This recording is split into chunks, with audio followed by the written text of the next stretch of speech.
Itong katmon. Katmon. Katmon prot. Kainin natin ito. Ito kinakain to. Balat. Pero tinanggal yung unang balat niyan.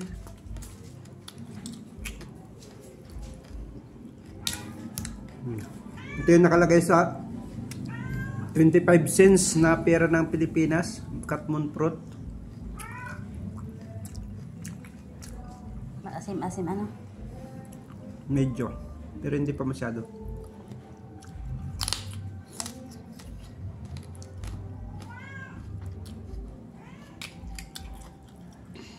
Yummy ba?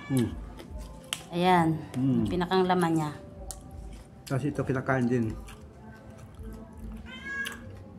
Pero yung mga buhok-buhok na yan. Tanggalin. Masarap nga kainin niya. May buhok-buhok.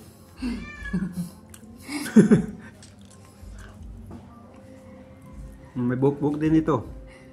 Kainin mo. Para din yung naisip Pakita mo. mo nga sa kanila. Kainin mo nga siya. Kainin ko yung may buhok-buhok.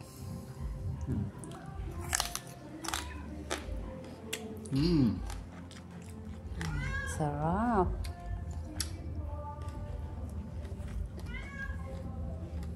Matigas. Pwede rin ito pang asim. Kasi maasim itong katmon prot. Pwede ito pang asim sa mga niluluto. Yan o. Lapitan natin yan. Asin natin itong buhok-buhok. Bago natin kainin. Tanggalin muna. Tanggalin natin yung mga buhok-buhok. Ito. Baka sumabit.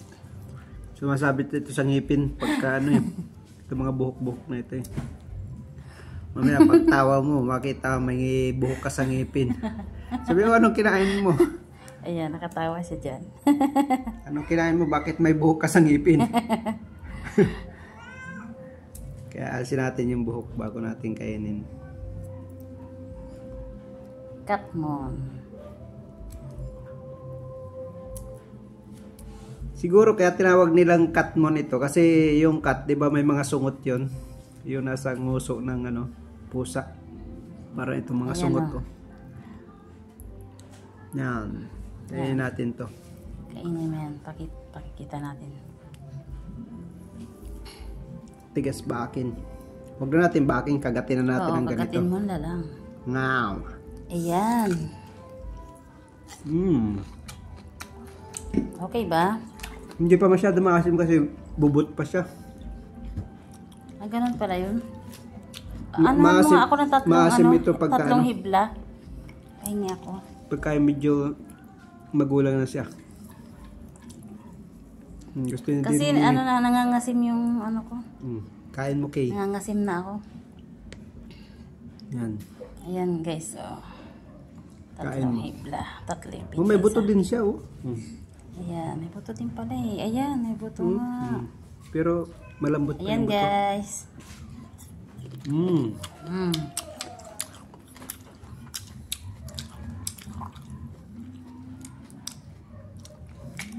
Asim-asim. Kumakain na may buhok-buhok.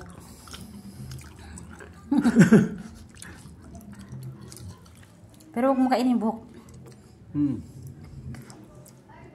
Okay na, babay na. Anong ilang minuto na? 4. Okay na yan. Bye-bye!